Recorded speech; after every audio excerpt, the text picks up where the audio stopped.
Bash at the Beach 2000 took place on July 9th, 2000 in Daytona, Florida. This show is synonymous within the wrestling realm for several reasons and has been widely considered the death blow to Ted Turner's beloved World Championship Wrestling promotion. Scandalous, controversial, chaotic are just a few adjectives that can be used when describing Bash at the Beach 2000.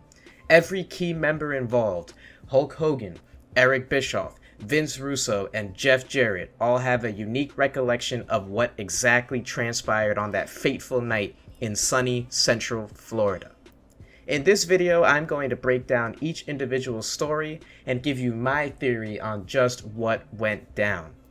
What happened when Hulk Hogan created a massive conflict of interest when he decided to exercise his creative control to combat Vince Russo's creative plans? This is the story of WCW Bash at the Beach 2000. WCW was founded in 1988 after Ted Turner purchased Jim Crockett Promotions and quickly became the premier wrestling promotion of the southern half of the United States.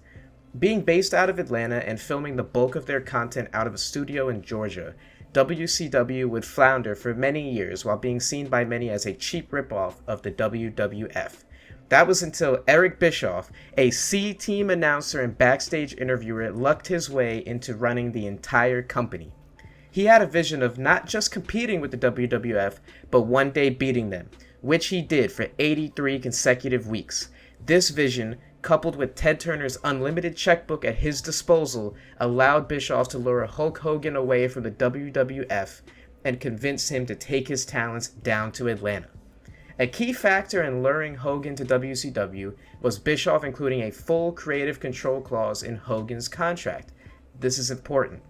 This creative clause would give him the ability to veto anything involving his on-screen character that he did not wish to partake in. This was unprecedented. Not only was it unprecedented, but it also created a conflict of interest, which Jeff Jarrett has pointed out in several interviews. Fast forward to the summer of 2000. WCW is in the middle of what is now infamously dubbed WCW 2000, a term nowadays used to describe awful wrestling. WCW in 2000 was a combination of poor wrestling and crash TV headed creatively by Vince Russo. Russo had left the WWF in 1999 after Vince McMahon told him to hire a nanny to raise his kids after Russo expressed concerns of being burnt out to McMahon. Soon after leaving the WWF, Russo found himself in WCW, taking over for the recently fired Eric Bischoff. Russo came into WCW with a vision that did not include the likes of Ric Flair, Hulk Hogan, and several other wrestlers who were way past their heyday. Which is fair. In real sports, no one would want to see LeBron James play basketball well past his prime, just for an example. WCW did not like the results that this new vision was bringing in, so they brought back Bischoff and had Bischoff and Russo work together to steer the ship. This creative pairing resulted in, quite frankly, the most controversial pay-per-view in WCW history. WCW is a company that brought us gems like Hulk Hogan selling an armbar for Jay Leno and the finger poke of doom, amongst countless other controversial moments. And in my mind, Bash at the Beach 2000 is the most controversial of them all. The plan going into the show was to tell a story of Jeff Jarrett, the reigning WCW champion, defeating legend after legend on his way to Bash at the Beach, where he dropped the title to up-and-coming star Booker T. Jarrett defeated Ric Flair on several occasions while also defeating Kevin Nash in the build-up to the Bash. The original plan for Bash at the Beach 2000, according to those involved, was for Hulk Hogan to unsuccessfully challenge Jarrett earlier in the night for the WCW Championship, and then for Jarrett to defend the belt a second time in the night, this time losing to Booker T in the main event. Obviously, this creative was not going to work for Hulk Hogan, and I mean, can you blame him? He is the biggest star in the history of pro wrestling at this time, and he's going to, in the middle of a C-level pay-per-view, just casually job to a guy who spent the better part of his career as a mid-carder in the WWF? In the WWF, Jeff Jarrett played the character of a country singer whose gimmick was spelling out the letters of his name, prior to adopting a gimmick of smashing people with his guitar during the Attitude Era. And this is the guy that Vince Russo wants to beat the biggest star in the history of pro wrestling in the mid-card of a pay-per-view? It didn't make any sense. So I get why Hogan would hit Russo with the infamous, quote, "That doesn't work for me, brother." Russo convinces Hogan that he will win by disqualification and will be made to look like, quote, King Kong by beating up an interfering Scott Steiner amongst other wrestlers. Russo, Bischoff, and Hogan all shake hands a few days prior to the show, and Russo finalizes the script. All is well in the world. That is until the day of the event when Russo gets word from a member of the WCW staff that Hulk and Bischoff would like a word with him. Now this is where the details get foggy, and it can be difficult to follow along with the timeline of events. The story that is commonly accepted as the truth is Russo's story. Honestly, Russo, Bischoff, and especially Hogan are three of, if not the biggest liars in the history of pro wrestling. If you listen to Russo, you'd think he was 100% responsible for the Attitude Era. Bischoff will have you believe that he created wrestling, and Hogan, well, Hogan's lies are so spectacular that they deserve their own video. To say that Russo's story is the truth may be a stretch. Nevertheless, here it is. According to Russo, he went to the trailer to speak with Hogan and Bischoff, and he was told again by Hogan, quote, "That doesn't work for me, brother." After going back and forth for a bit, the three agree on what transpired during the show. Instead of Jarrett beating Hogan or the match ending in disqualification, Hogan would execute his creative control on screen, while Jarrett was forced to lay down in the ring for him. In one of the most shameful moments in pay-per-view history, Jeff Jarrett legitimately lied down for Hogan while Hogan put his boot on his chest to pin him 1, 2, 3. Russo described Hogan's eyes getting big as Russo pitched this story to Hulk, and then he eventually would take the belt that he won, and then he would come back in October to challenge Booker T in a unification match for the title that Booker T won. We've seen this story done before since then.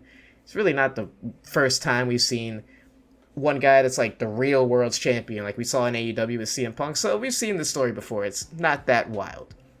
The catch here is, Russo did not tell Jeff Jarrett about the story. He decided to work Jarrett and tell him that Hulk did not want to do the job for him, which infuriated Double J.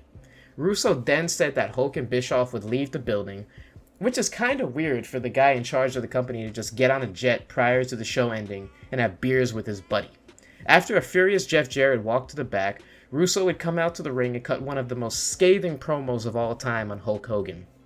This is Vince Russo's biggest claim to fame in the wrestling business, as he uttered the infamous words, "Hogan, you big bald son of a bitch, you can kiss my ass." After the promo, the commentators confusingly stated that what we had just seen was not on the original run sheet, just how Russo wanted it. Russo did not even want Jarrett to be on the story, let alone the commentators. Bischoff claimed that Russo's promo was not planned and was simply Russo going into business for himself and trying to get his way. Russo claims that the promo was planned and that Hogan and Bischoff both knew about it beforehand. Bash at the Beach 2000 was set to be in storyline Hulk Hogan's final appearance at WCW for a few months, but in reality it became his last ever appearance with the company. After hearing the promo and reading what people were talking about online about how Russo got the better of him, Hogan was furious and decided to sue Russo and WCW for defamation of character. If the promo was planned the way Russo claimed, then why would Hogan want to sue the company? Well, Jeff Jarrett seems to believe that Hogan just wanted to cash out one last time since he knew that the new regime, the AOL people that had just bought Turner, they would not renew Hulk Hogan's contract with WCW. Recently, as of a few months ago, audio leaked of Hulk Hogan speaking candidly about his side of the story during a call-in to a local Tampa radio station.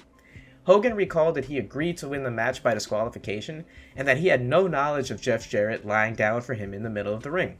Hogan claimed that he was double-crossed and was actually going to get into a physical confrontation with Russo before being told to leave by WCW personnel. In the Dark Side of the Ring episode, Bischoff claimed that Hogan knew about the finish that saw him step on Jarrett and win the world title. Bischoff hysterically and proudly claimed ownership of the idea too, like it was actually a great angle. I mean, the guy really thinks that Terry Bollea stepping on Jeff Jarrett's chest 10 seconds into a match that people paid real money to watch was a good idea. Hey, to each their own. Clearly someone is lying here. Hogan has no real incentive to lie when he called into the radio station to vent his frustration less than 24 hours after the event. The audio never made it to air on the radio station, which is pretty interesting. Now, what do you think actually happened at Bash at the Beach 2000? Personally, I think there is some merit to Russo double-crossing Hogan. I mean, the wrestling world has been obsessed with recreating the magic of the Montreal Screwjob, and this was only a few years post-Screwjob. However, I personally land at the reality of the situation likely being this. Hulk Hogan knew his days in the wrestling business were up, so he sent a fax to the WCW office on the Friday night prior to the event when the office was closed, stating that he would be exercising his creative control to win the WCW title. This allowed him to cover himself for legal purposes once he pursued further action. He then agreed to let Russo bash him in a promo so he could have an argument in court, even though the case was thrown out of the court of law. I mean, let's be honest. A wrestler going to a judge and being like, hey, this other wrestler talked bad about me in a wrestling ring on TV, probably wasn't going to stand in the court of law. WCW and Hogan did settle the case with a multi-million-dollar settlement outside of the court, and there had to be a reason for that. Hogan is a master manipulator, and he got exactly what he wanted. At the end of the day, no one will ever know what really happened at Bash at the Beach 2000, but it is fun to talk about. I'd like to hear what you think happened. Do you think the show went exactly as planned and Hogan manipulated things to get his way? Or do you believe that Vince Russo went into business for himself and double-crossed Hogan? Or do you think something else happened? This has been another edition of Wrestling Uncovered. Thanks for watching, and I'll talk to you on the next one.